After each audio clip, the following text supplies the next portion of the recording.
When was the last time you put yourself first?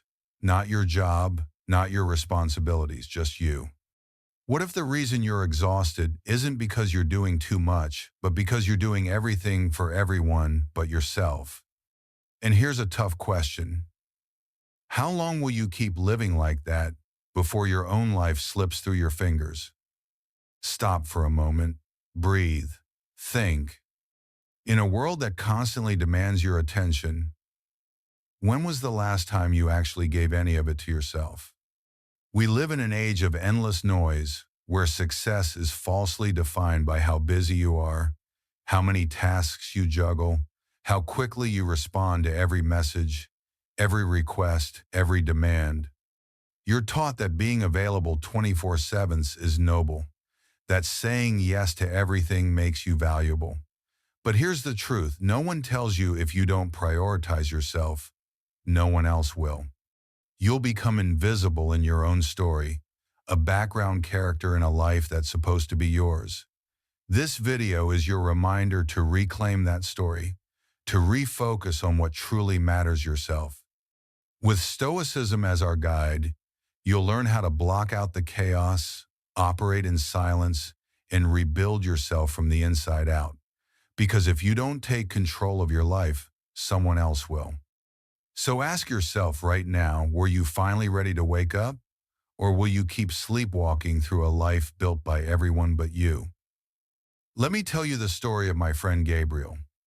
At work, he was invisible in plain sight, always the first to arrive and the last to leave, always saying yes. Gabriel, can you stay a little longer? Gabriel, can you take care of this? Of course. No problem. He was dependable, kind and quietly overwhelmed. People appreciated him, yes, but they also used him. His value was measured by how much he gave, not by who he was. His personal life was no different. Family emergencies? He dropped everything. Friends in need? He canceled his plans. He showed up for everyone except himself. And like that, more than 10 years passed without a single no, without boundaries, without breathing room. But here's the cost. When you live for everyone else, you slowly vanish. One day, in the middle of yet another long meeting, Gabriel felt a strange tightness in his chest. He brushed it off. Deadlines were more important, but the pain came back again and again, until one afternoon he blacked out at his desk. He woke up in a hospital. The diagnosis: stress, anxiety, extreme exhaustion. The doctor didn't sugarcoat it. Keep this up and your body will punish you for what your mind refuses to see. That moment changed everything. Not overnight, not with fanfare, but something inside him clicked. He looked in the mirror and asked a question that had haunted him for years but never spoken aloud. What if I made myself a priority for once? That night, still recovering, Gabriel stumbled across a video about Stoicism. He'd never heard the term before, but curiosity pulled him in. And in that video, a quote from Marcus Aurelius stopped him cold. "A man's life is what his thoughts make of it." He paused, replayed it, let it sink in. And suddenly, it all made sense. Gabriel had believed his worth came from service, from pleasing others. But now, he saw the truth.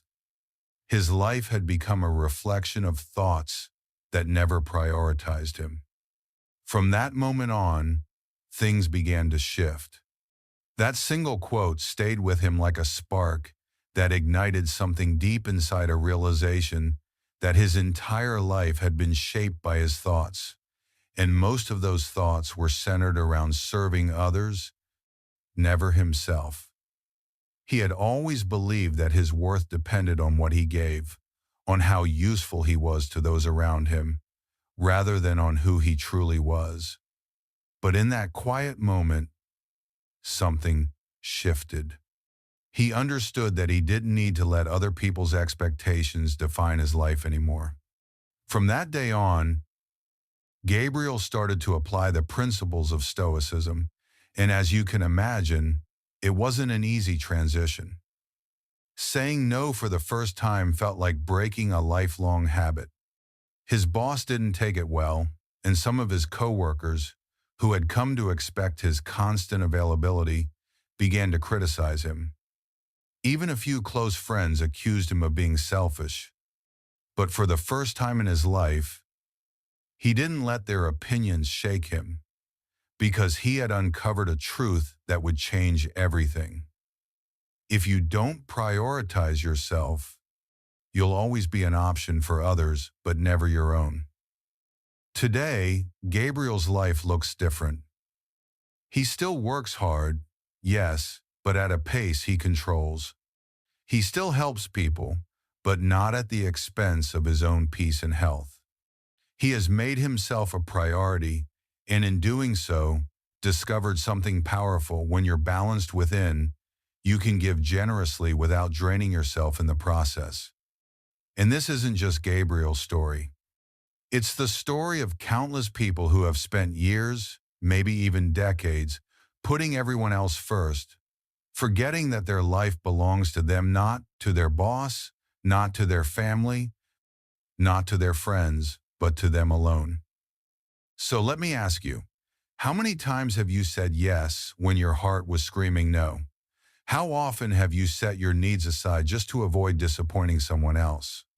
If this story strikes a chord with you, then keep watching, because this video is here to help you break that toxic cycle. Today, you'll learn how to become your own priority, how to protect your inner peace, and how to reclaim ownership of your time and energy.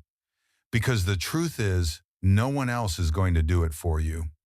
And before we move forward, if this message resonates with you, take a moment to subscribe and become part of this journey. Drop a comment and let us know. Do you usually put yourself first, or have you fallen into the habit of sidelining your own needs? You can simply type Stoic at heart. If this speaks to you, we want to grow alongside you. Now, let's dive into something crucial. Your mind has been hijacked. Picture this: you wake up in the morning, and before your eyes even fully adjust to the light, your hand's already reaching for your phone. Notifications, messages, breaking news, endless videos. You're barely conscious. Yet the world is already inside your head. 5 minutes turn into 10. A quick scroll becomes a half-hour lost to mindless content you won't even remember. And it doesn't stop there. Every spare moment throughout the day, whether you're eating, walking, or even using the bathroom, you reach for that screen. You can't sit with yourself, not even for a second.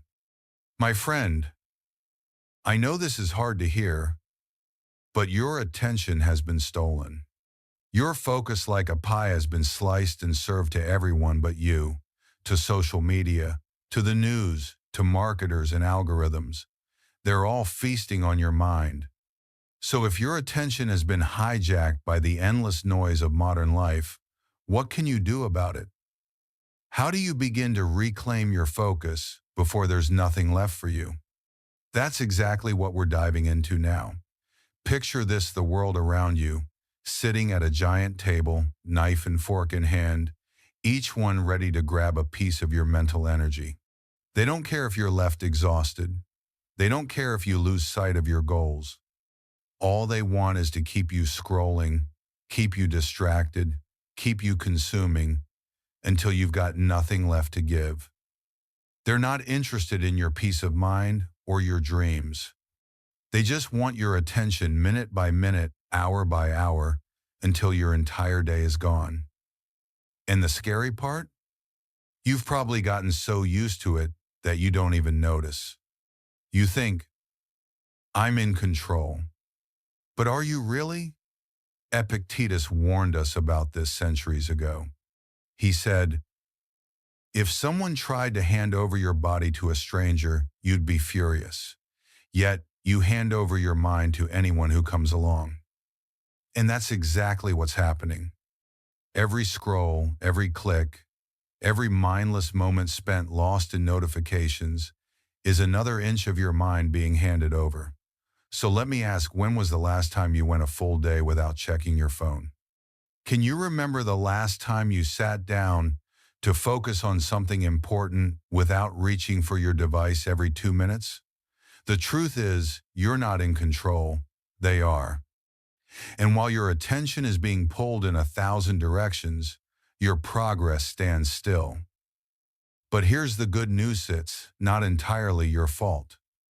Neuroscientist Andrew Huberman explains that dopamine, the brain's reward chemical, is working against you. Every notification, every short video, every flashy headline triggers the same circuits in your brain as an addiction. And like any addiction, it takes over your ability to control your actions. Your brain becomes hooked on instant gratification. The faster the reward, the harder it gets to concentrate on tasks that actually matter. Have you ever tried to study or work or even read only to find yourself back on your phone and you didn't even realize how it happened? That's not a lack of discipline. That's training. You've been conditioned to avoid effort. But if you want results, if you want to refocus your life on what matters, your growth, your peace, your purpose, then you need to take back control of your mind. It's not as hard as it sounds. First, set boundaries. Start with a dopamine detox. No, you don't have to throw your phone into a lake, but you do have to make it serve you instead of the other way around. Turn off the notifications you don't need. Use apps that block social media during key hours. Don't pretend you have no options. There are tools out there to help, but you have to want to use them. Second, put yourself in airplane mode mentally. When you wake up and before you sleep, don't touch your phone. Give yourself the first and last hour of the day. Use that time to journal, plan, read, reflect, whatever gets you closer to your goals. Third, start asking yourself the Stoic question. Every time you reach for your phone, stop and ask, is this serving me or is this distracting me? And if the answer is distraction, you already know what you need to do. If your attention shapes your destiny, then time is the currency that builds it. And right now, you might be spending that currency on things that leave you with nothing in return. So let's talk about what that truly means. You see, either you control your time, or your time will control you. At the end of the day, it all comes down to focus. That's the silent force that separates those who simply dream from those who actually build something real. If you keep letting the world hijack your attention, if you keep letting distractions nibble away at your minutes and hours, you'll stay stuck right where you are. But when you reclaim control, when you become the master of your own mental space, that's when progress begins and the journey toward your best self truly starts. Now let's address a lie we've all told ourselves. I don't have time. Behonest thou, many times have those words come out of your mouth just this past week? I'm too busy to work out, I'll read later. I'll start that dream project someday. But now ask yourself this. How many times have you opened TikTok just for a 5-minute break and found yourself an hour later laughing at dancing animals or watching completely random clips? How many times have you opened YouTube without a plan and ended up deep in a documentary rabbit hole about something you didn't even care about? The truth is obvious. The issue isn't that you don't have time. The issue is that you're giving it away. You're trading it for temporary entertainment, and you don't even notice it slipping through your fingers. Marcus Aurelius said it well, time is like a river. Once it passes, you can't get it back. And he lived by that truth. Despite being the emperor of Rome with the weight of an empire on his shoulders, he still carved out time to write, to reflect, and to strengthen his inner world. He refused to waste even a single moment on anything that didn't feed his mind or elevate his soul. Every day was an opportunity for growth.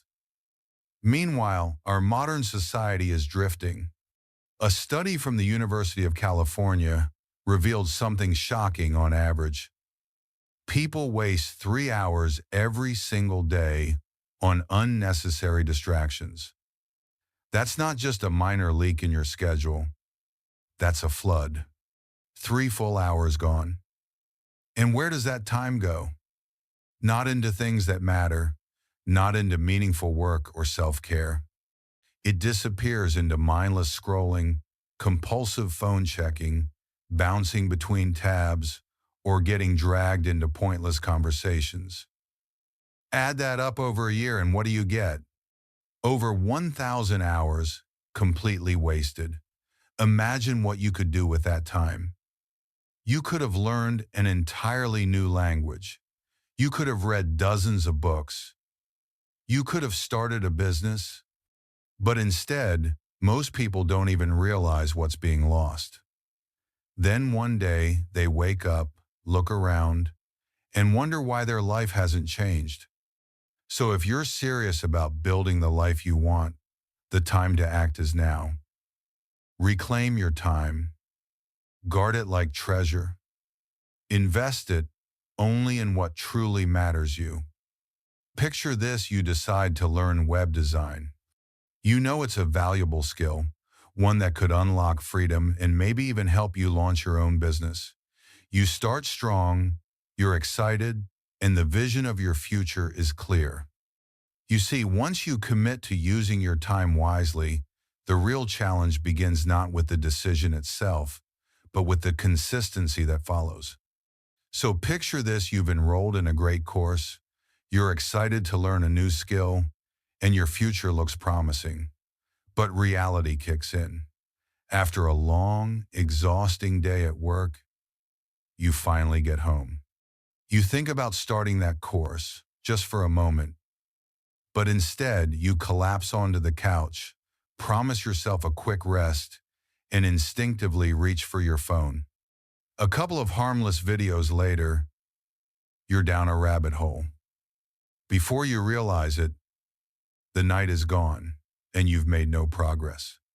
Again, this is where most people fall short. Not because they lack ambition, but because they have no clear plan to fight distraction.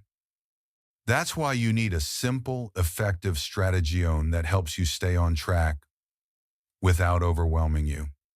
Here's where it starts. Before you go to bed, write down just 3 important tasks for the next day, not a massive, unrealistic to-do list. Just 3 key actions. For example, watch the first lesson of your course, complete 1 practical exercise, and review a few design examples. That's it. If you accomplish just those 3, your day is a win. Now, when it's time to begin, don't fall into the motivation trap. Waiting to feel like it is a dangerous game. Instead, use the 5-minute rule. Open the course and tell yourself, I'll do just 5 minutes. If I want to stop after that, I can. But here's the secret: you won't want to stop. That small push will create momentum, and momentum fuels discipline. To take it a step further, apply what we call the Stoic Pomodoro method. Work with full focus for 25 minutes, no interruptions, no phone checks, no just 1 quick message. Then take a deliberate 5-minute break. This technique creates real, intentional blocks of productivity. And when you're done, you'll actually feel like you made progress, not just because you completed a task, but because you honored your own commitment. You didn't just learn something, you built a habit that brings you closer to the life you want. Now take a second. How are you going to invest your time today? What are you ready to focus on to stop wasting days you'll never get back? Type it in the comments, share your goal, your plan, your next step. We're all walking this path together, and when we share our progress, we inspire each other. Keep watching, because what's coming next might just shift your entire perspective. If you start today, 1 year from now, you'll look back and thank yourself for being bold. But if you keep delaying, well, 1 year from now, you'll still be stuck in the same place wishing you had started sooner. It's your choice. Now let's talk about results, real ones. In a small room dimly lit by the soft light pouring through the window, a man worked in silence. He wasn't distracted. He wasn't rushing. He wasn't chasing applause. He was focused intensely, obsessively focused. Every stroke of his brush was deliberate. Every detail of his painting was refined with patience. While others chased attention, he chased perfection. For days, then weeks, then years, he painted in silence. 4 years of quiet, precise dedication. And then it was finished. A woman's subtle smile, a blurred background, a technique so advanced it redefined portraiture. That man was Leonardo da Vinci. And that painting, the Mona Lisa. He wasn't posting updates. He wasn't begging for likes. He was doing the work. While others talked, he created. While da Vinci labored quietly, letting his brushstrokes speak louder than his voice, it raises the question, what about you? Do you stay silent and let your results shine? Or do you announce your plans before even taking the first step? Be honest. How many times have you proudly declared, this is it, I'm going to hit the gym, write that book, learn how to invest? And yet, weeks pass, then months, and nothing actually changes. But maybe, just maybe, it's not because you're lazy or unmotivated. Maybe your brain is tricking you. Yes, that's right, your own mind could be sabotaging your progress. Here's how. Every time you speak about a goal, your brain releases dopamine, the same chemical it releases when you've actually accomplished something. So when you tell someone, I'm going to do this amazing thing, your brain rewards you as if you've already done it. And just like that, your motivation fades.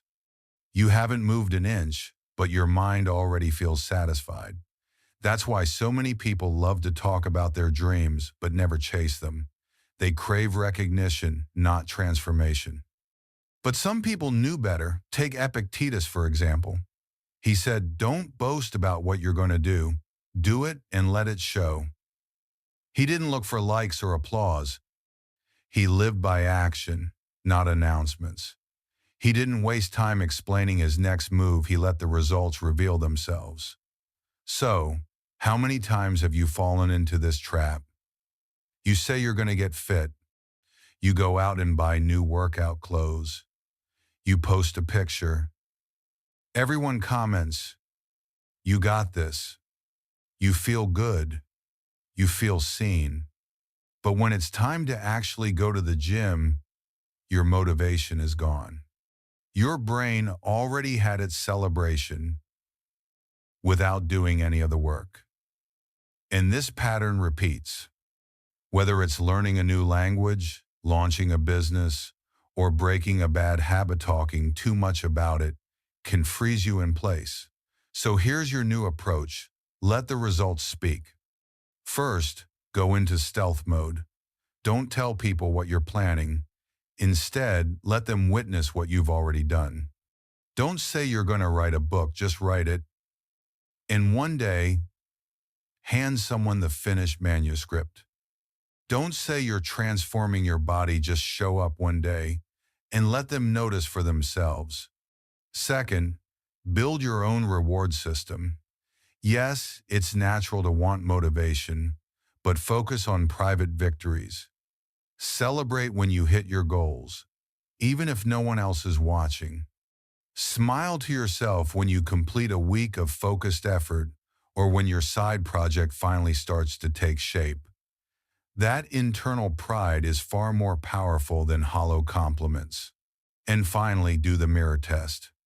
Before you chase someone else's approval, stand in front of the mirror and ask one question. Did I make real progress today? If the answer is yes, you don't need anyone else's validation. If the answer is no, then don't talk, just act. Don't explain, just begin. Because when the work is real, it will show, with or without an audience. Your life should be built on action, not anticipation. And starting today, it's time to let your results do the talking. After learning to let your results speak louder than your words, the next step is equally powerful: paying attention to who you surround yourself with. Because even the strongest intention can be crushed if it lives in the wrong environment. Let me ask you something.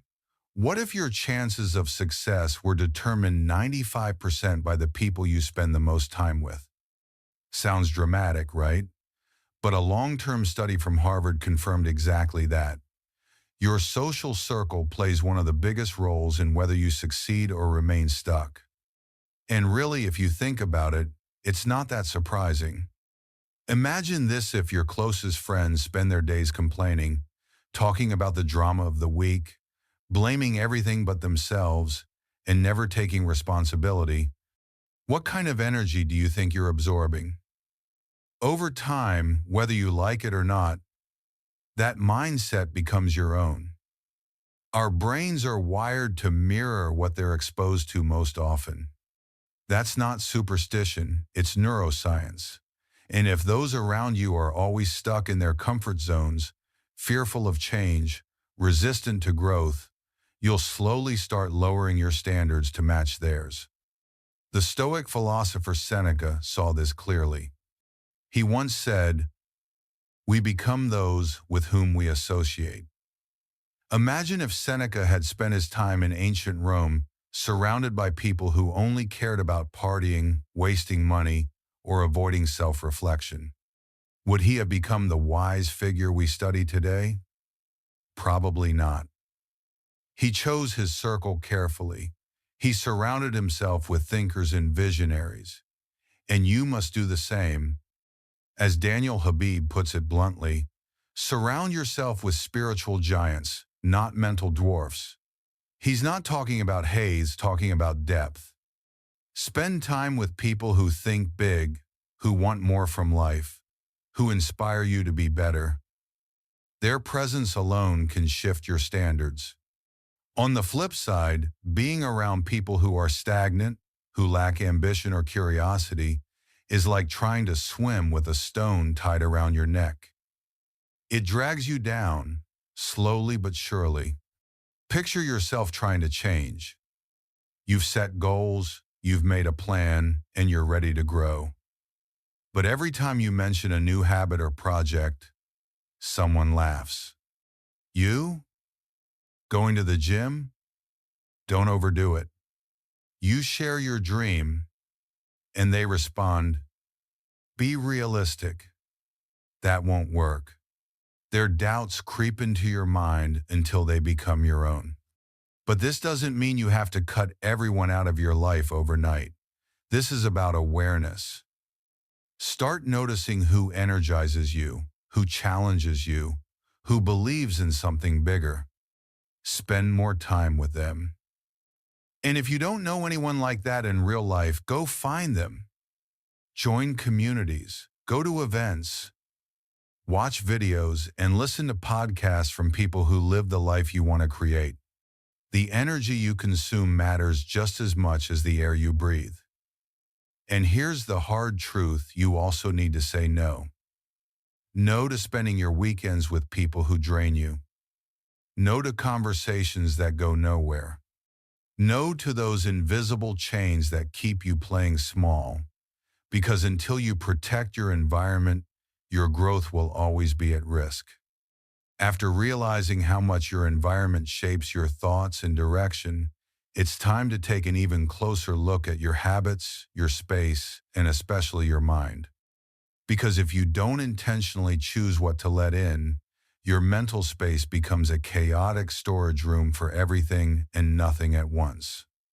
Every time you agree to something that adds no value to your journey, you're essentially saying no to your own growth. That's why saying no is not rude, it's a form of self-respect. If your current surroundings don't uplift you, then build a virtual circle that does. Immerse yourself in books, podcasts, and meaningful content created by people who challenge your thinking and expand your perspective. You don't have to meet them in person. Their wisdom can still guide you. Because when you consistently feed your mind with powerful ideas, your thinking starts to grow in powerful directions. Picture this. If you're regularly around people who hit the gym, chances are you'll eventually feel curious, even motivated, to improve your health. Spend enough time with entrepreneurs, and you'll begin to absorb business knowledge almost by osmosis. Surround yourself with curious minds who read and study, and their habits will quietly influence yours. Your environment doesn't just influence your habits, it defines your future. So ask yourself honestly, are the people you spend the most time with helping you grow into who you want to become, or are they keeping you stuck? Because if they're not lifting you up, they may be slowly pulling you down. You don't need to wait for others to change before you evolve. Start with yourself. Make yourself a priority and begin building an environment, both real and virtual, that fuels your progress instead of holding you back. Now, let's shift to something equally important, your mental space. Imagine your mind as like a desk, a place where you're meant to think, create, and make decisions. But now imagine that desk is overflowing with clutter. Old receipts, half-finished notes, useless reminders, and empty coffee cups. There's no space to breathe, to create, or even to think clearly. That's how your mind operates when it's overloaded with meaningless noise.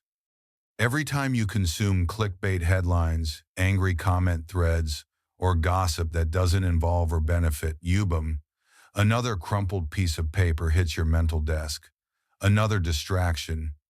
Another pile of emotional junk you didn't even ask for. Eventually, your brain becomes so stuffed with other people's problems and irrelevant opinions that you have no room left for your own clarity. The saddest part? You don't even realize it's happening. You convince yourself that staying informed, being in the loop, or having an opinion on every trending topic makes you smarter or more aware. But be honest, is it helping you grow? Or are you drowning in stress and confusion over things you can't control, while neglecting the one thing you can, your own life? Epictetus saw this long ago. He said that wealth isn't about owning much, but about needing little. The richest person isn't the one with the most, but the one who wants the least. And this doesn't just apply to possessions, it applies to your thoughts. The more you crave what doesn't serve you, the more noise you create inside. And in that noise, the voice of your true self gets drowned out. Previously, we explored how clutter in your mind can block your focus.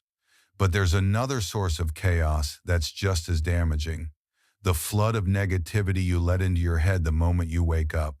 Picture this: you open your eyes in the morning and without even thinking, your hand automatically reaches for your phone.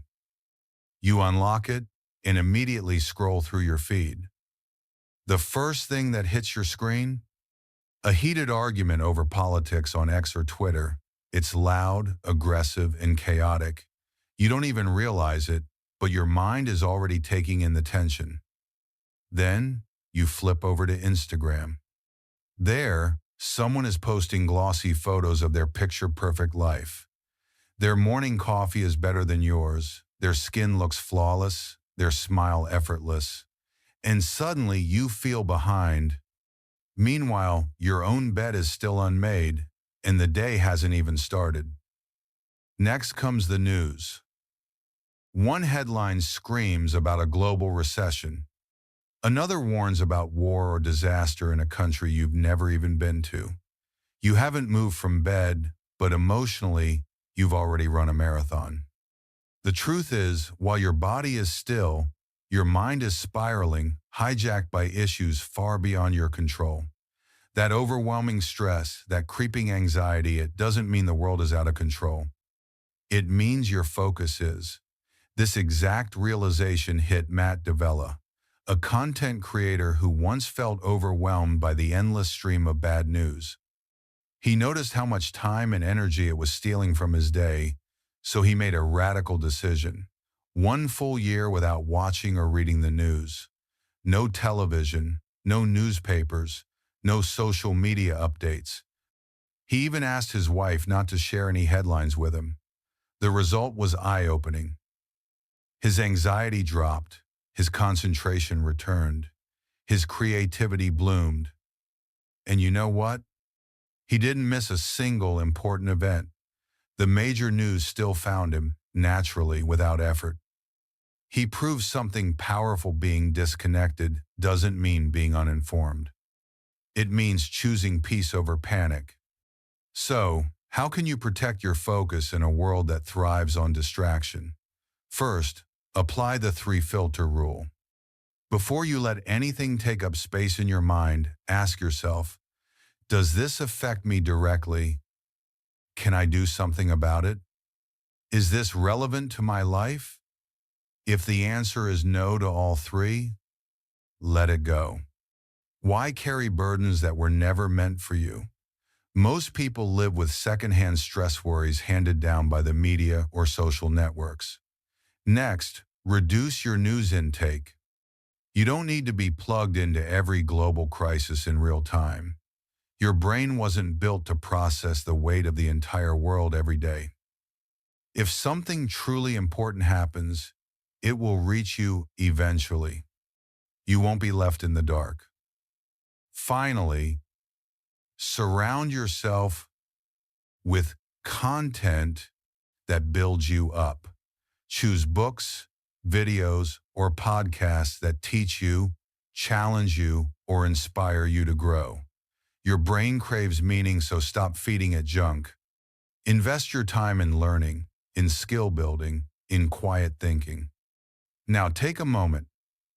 Ask yourself, how much emotional noise are you carrying around every day? Until you clear that mental clutter, you'll never be able to fully focus on yourself.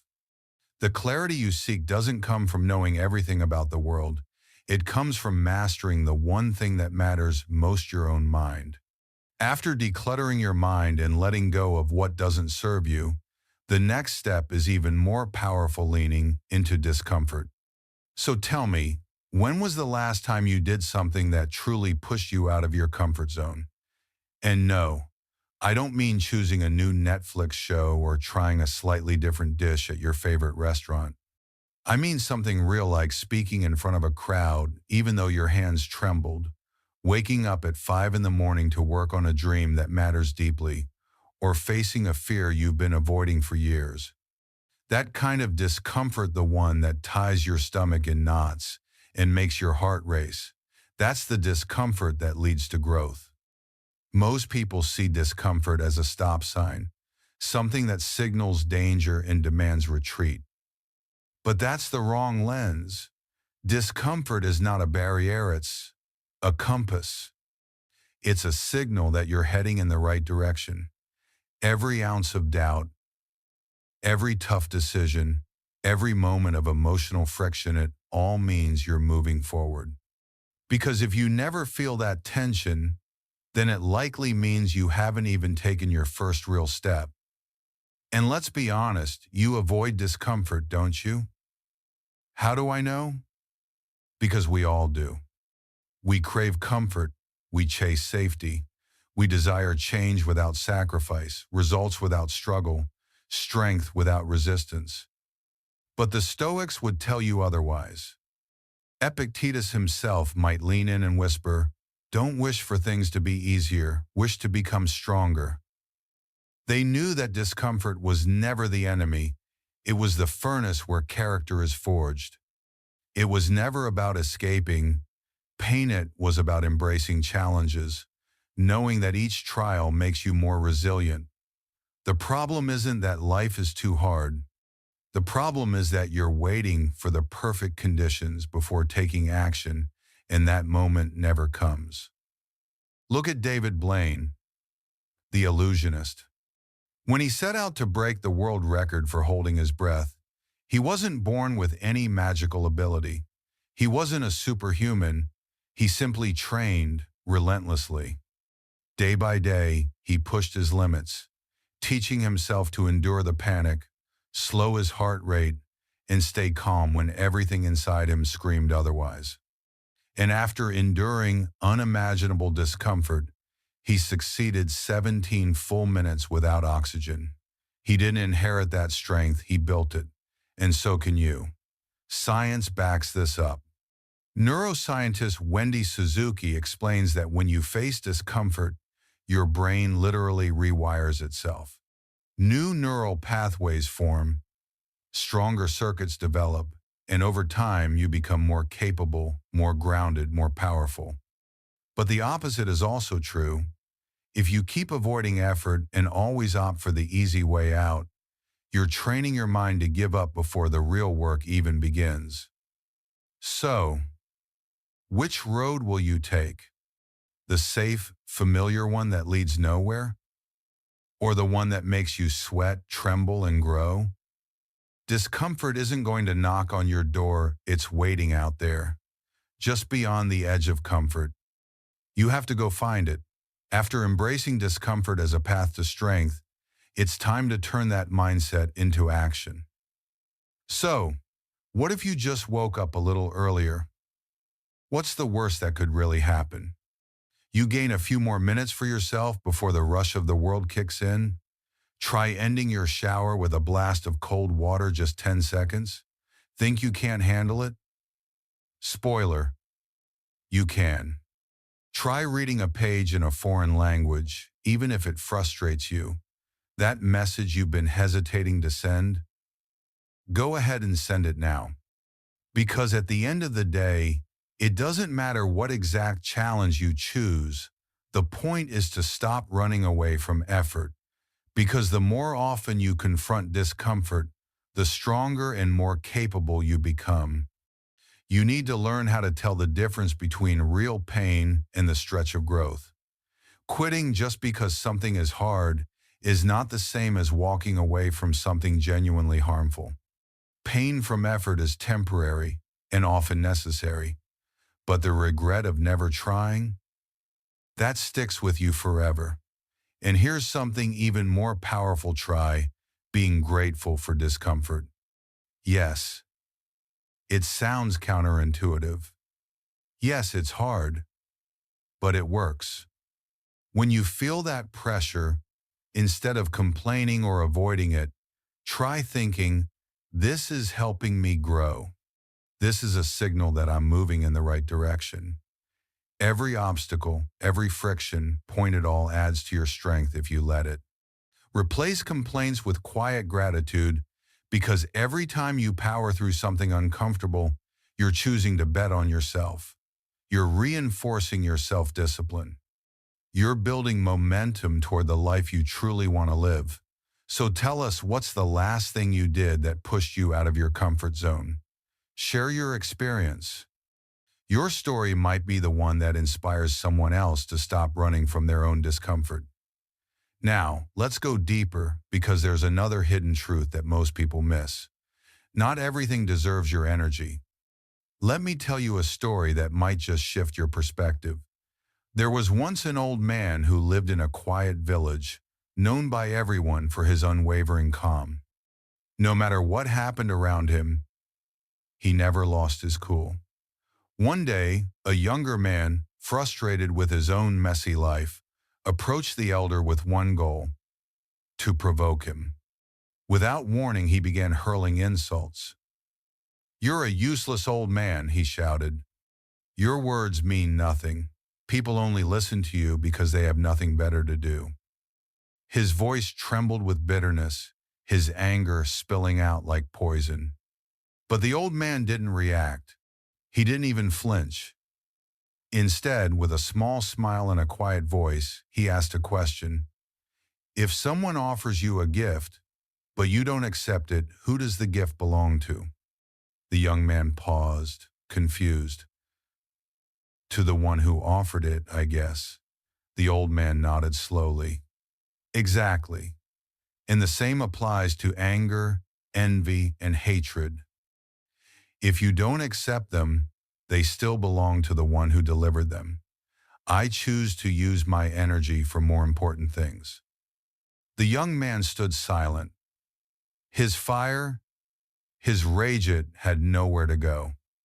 All his life, he believed that you had to answer every insult, fight back against every offense. But here was someone completely immune, untouchable. That was the power of self-control. Because here lies the real key. The old man didn't give away control of his inner world. He refused to let someone else's chaos dictate his peace. He understood something few people ever do. Just like the wise old man refused to absorb someone else's anger, Marcus Aurelius said something that cuts to the core of emotional control. Of something external bothers you, it's not the thing itself that's the real problem. It's your interpretation of it. An insult? It only stings if you let it land. A harsh comment? It only digs into your mind if you choose to open the door. The energy you pour into battling others, proving yourself, or defending your pride is energy stolen from your own personal growth.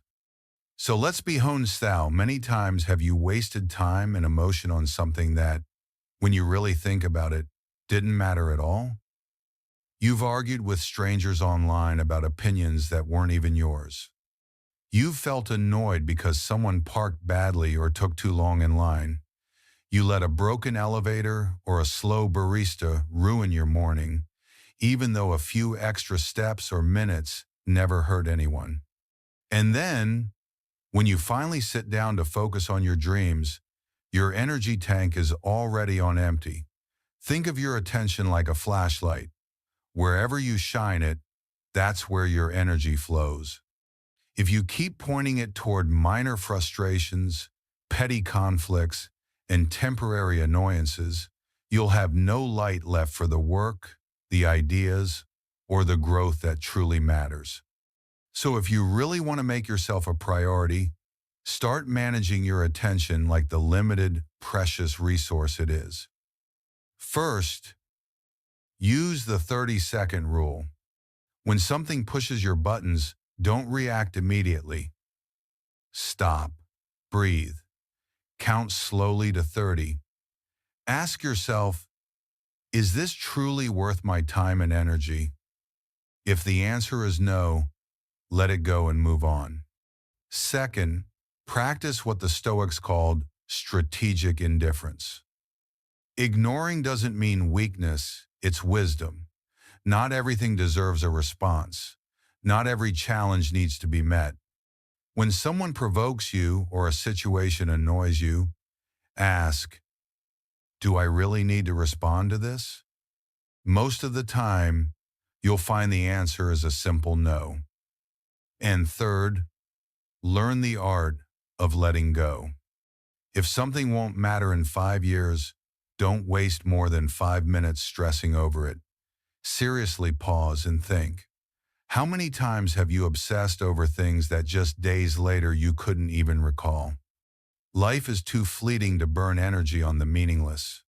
Now imagine this: if your mental energy were digital currency, how would you invest it today? Would you throw it at online debates, complaints, and daily distractions? Or would you protect it like treasure, spending it only on things that bring value to your growth and peace of mind. Because if you keep draining your energy on the noise of the world, you'll be broke when it's time to invest in yourself. Which leads us to something deeper, number 8. Learn to be alone. Sounds unsettling, right? But what if I told you that solitude has been the secret weapon of some of the greatest thinkers in human history? It doesn't require talent. It doesn't require genius. What it does require is courage, the courage to be with your own thoughts. Nikola Tesla understood this better than most. His real power wasn't just in his inventions, it was in his ability to disconnect. He spent endless hours in pure silence, undisturbed by noise, by people, by distraction. And it was in those silent spaces that some of the most transformative ideas in science were born. Tesla knew the truther minds are at their sharpest, their most creative, and their most powerful in the stillness of uninterrupted solitude. So let me ask you, when was the last time you were truly alone? After exploring the power of solitude and how it can sharpen your mind, let's take it even deeper. True solitude isn't just about stepping away from people, it's about cutting out every single distraction. No phone buzzing in your hand, no music in your ears, no background noise to keep your thoughts at bay. The real challenge begins when you strip all of that away. And here's the uncomfortable truth. Most people are terrified of that silence. They treat solitude like a shadow they don't want to see, as if being truly alone will unleash something dark inside them, like they're Dr. Jekyll afraid of awakening Mr. Hyde. But there is no monster lurking within you. What exists are simply parts of yourself you've avoided, feelings and thoughts you've buried under layers of noise and stimulation.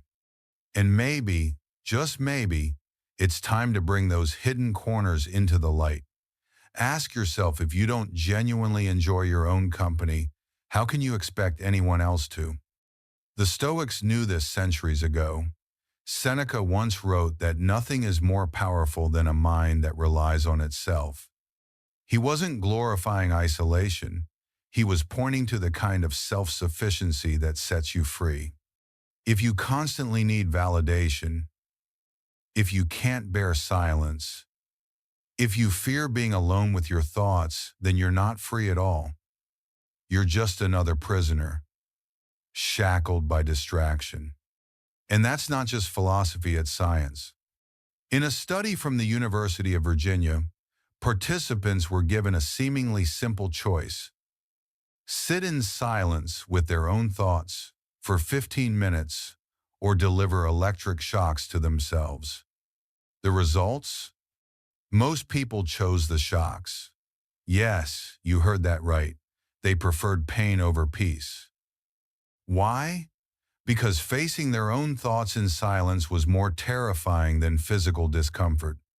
Now pause for a moment and ask yourself, what would you have chosen?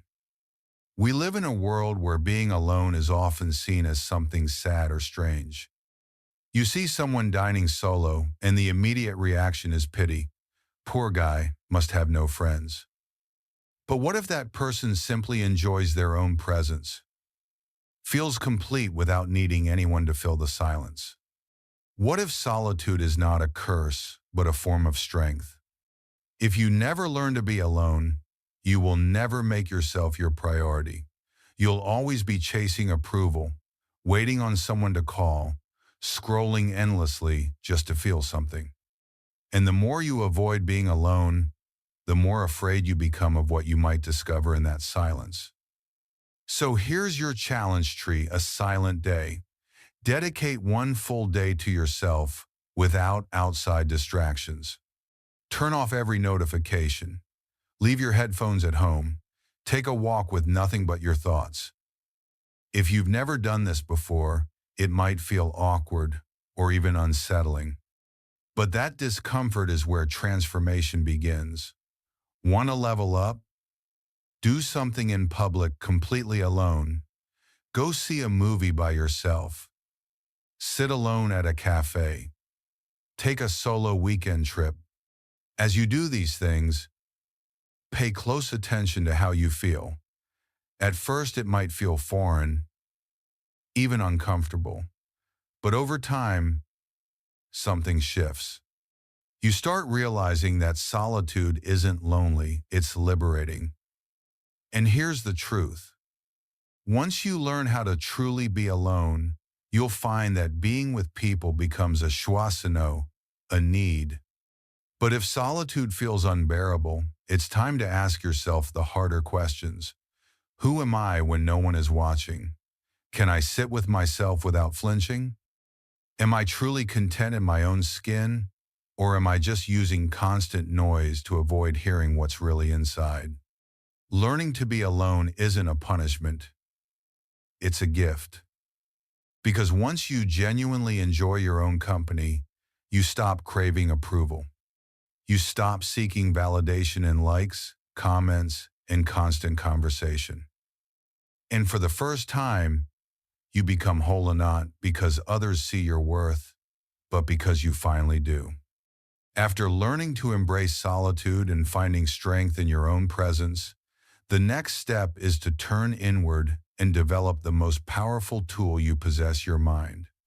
Because once you become your own center, that's when you start building the life you truly desire. So let me ask you, will you continue running from solitude, or will you use it to sharpen your focus, elevate your strength, and become completely unstoppable? Let's talk about mental training. Think about it this way. If you stop exercising a muscle, what happens? It weakens, right? It starts to lose definition and becomes soft over time. Now ask yourself this, what do you think happens when you stop training your mind? The answer is just as clear. It becomes clouded with distractions, automatic negative thoughts, and unproductive mental patterns. Instead of supporting your goals, it begins working against you, sabotaging your clarity and peace. Marcus Aurelius said it best, your mind adapts to what you habitually think. As your thoughts are, so will your life be. And that wasn't just a philosophy, it was a daily practice.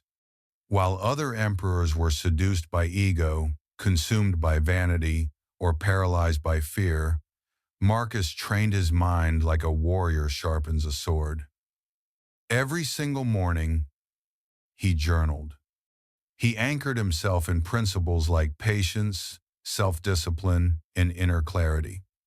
Before making any major decision, he asked himself whether he was being led by impulse or guided by reason. And when the burden of ruling an empire became overwhelming, he reminded himself of a single truth. I can only control my thoughts and actions, nothing else. He didn't expect mental strength to appear out of nowhere. He built it step by step, day by day. So let me ask you, if the most powerful man of his time had to train his mind daily, what makes you think you can skip that part? And I'm sharing this with you because I've been through it myself. For a long time, I was a people pleaser. If someone needed something, I'd drop everything I was doing, even if it meant sacrificing my own priorities. If I received a message, I responded instantly no matter how deep I was into something important. I constantly placed others above myself. And do you know what that cost me? My focus, my momentum, my peace. Eventually, I realized I needed to reclaim my mind. So I started setting small boundaries, starting with delayed responses. If my sister texts me while I'm deep in focus, I don't reply right away. I wait 10 minutes. I finish what I'm doing. Do I feel tempted? Absolutely. Do I feel guilty sometimes? Sure. But I remind myself, if I want to build my future, I have to be my own priority. No one else will do it for me. Another thing I do now, I plan my day before I say yes to anyone else. I schedule my personal goals first. If a favor doesn't fit into my plan, it doesn't make the cut. Harsh? Maybe, but necessary? Absolutely. Because if you don't train your mind to protect your energy and focus, life will constantly pull you in 100 directions and you'll never get where you truly want to go. Now let me give you some practical tips. First, create a mantra phrase that reminds you every day that you matter. Something simple like, my time is valuable, or if I don't take care of myself, no one will. Write it down. Repeat it every morning. Let it become your automatic thought, the voice that interrupts guilt and distraction. Second, practice focus like it's a skill, because it is. Read something without checking your phone every 5 minutes. Write by hand even if it's just one sentence a day. Do puzzles, riddles, or anything that challenges your brain to stay engaged. After learning to train your mind with discipline and intentionality, the next challenge is resisting the pressure to say yes to everything and everyone. You've already learned that protecting your focus means putting yourself first. Now it's time to take that lesson into daily action. Start by giving yourself permission to pause. If someone asks you for something, don't reply right away. Breathe. Ask yourself, does this request fit into the priorities I've already set for today, or am I just defaulting to a yes because it's easier than explaining myself? Think about this carefully, because if you don't train your mind to resist these constant demands, someone else will train it for you, and their goals won't include your personal growth. Society, your workplace, even your closest circle, they'll all push you to conform, to give in, to abandon your focus in favor of their needs. So, are you really going to let others determine your schedule, your priorities, your path? Or will you finally draw the line and train your mind to become your sharpest, most powerful ally? And that brings us to the final truth action. Pure, simple, undeniable action. Just do it. You've seen that phrase everywhere from sneakers to billboards, but it's not just a marketing slogan. It's a battle cry against procrastination. Why do so many people fail to reach their goals? It's not because they lack intelligence, talent, or time. It's because they never start. They wait. They delay. They tell themselves they'll begin when they feel more confident, more prepared, more inspired. But let's be honest though, many times have you promised yourself you'd start working out, change your diet, learn a new language, or finally launch your dream project, and yet you're still waiting for that mythical right moment? Here's the hard truth: that moment will never arrive. Richard Branson, founder of Virgin, built his empire by diving in before he felt ready. His mantra? Say yes, then figure it out. If he had waited until everything was perfectly aligned, he'd still be planning instead of building. And that's what sets achievers apart from dreamers. They take imperfect action instead of waiting for perfect timing. The Stoics understood this long before modern entrepreneurs. Epictetus didn't waste energy crafting eloquent visions of what he might do someday. He acted. That's why his words still echo through time. Don't explain your dreams, make them happen. Because planning, talking, researching, none of that matters unless it leads to real action. You can map out every step of your journey, but if your feet never move, you're still in the same place. Picture this: you want to learn to play guitar. So you spend hours watching tutorials, reading reviews on different brands, even researching which string material sounds best. But in all that time, how many times have you actually picked up the instrument and pressed your fingers to the fretboard? How many times have you felt the vibration of a note you created? If the answer is zero, then you're still stuck in the illusion of progress. This is where Newton's first law becomes more than physics, it becomes personal. An object at rest stays at rest. An object in motion stays in motion. Your mind follows the same rule. If you remain idle, you'll stay trapped in hesitation. But the moment you take even the smallest step, you generate momentum. And momentum is everything. It's what separates those who talk about growth from those who live it. So stop waiting to feel ready. You don't need confidence to begin, you need courage. One bold step today will set everything in motion. So now that you've realized action creates momentum, not perfection, what's stopping you from taking that first step today? You don't need to wait until you're fully ready, because doing something, however small, however flowatus, always better than standing still.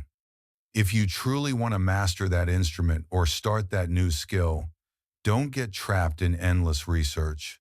Apply the just do it mindset immediately. That means less overthinking, more doing. Learn just enough to get started, then stop browsing for the perfect gear or the ideal tutorial. If you want to play guitar, don't waste 5 hours comparing models, buy the one you can afford and start strumming. Even if it's only 15 minutes a day, that's more than enough to begin building muscle memory, one chord at a time. And remember, nobody starts as an expert. Even the most iconic musicians were clumsy beginners once. The greatest authors? They wrote pages of terrible drafts before their first masterpiece. Elite athletes? They stumbled, fell, and failed countless times. So what? Don't let perfectionism steal your progress. Just begin. Do it awkwardly, do it inconsistently, do it badly, but do it. Because in the end, the world doesn't care about your plans, your intentions, or your theories. It only responds to action. You can keep waiting for stars to align, or you can take control, work in silence, and build the life you keep talking about. Let me ask you one final question. Are you going to keep postponing yourself, or are you finally ready to move? Making yourself a priority isn't selfish, it's responsible. If you don't take ownership of your time and your energy, someone else will. Stop hitting pause on your goals. Every single day gives you another chance to choose yourself, to build discipline through repetition, to ignore the noise and stay on course. It's not about doing it all at once. It's about taking small, consistent steps again and again until those steps become who you are. Because life won't reward those who think deeply about change, it rewards those who act. And now, if you've made it this far, drop a comment below that says, "I'm going to focus only on myself." That way, I'll know you're one of the true Stoic warriors who saw it through to the end. Before you go, don't forget to subscribe, like this video, and tap the notification bell so you don't miss what's coming next. And if today's message spoke to you, I invite you to explore our Stoic Wisdom, Mastering Emotions and Inner Strength playlist. It's packed with ideas, stories, and strategies to help you stay grounded, grow stronger, and live with more clarity and calm. Click the playlist now, and until next time, stay disciplined, stay focused, and keep walking the Stoic path with us here at the Stoic Room.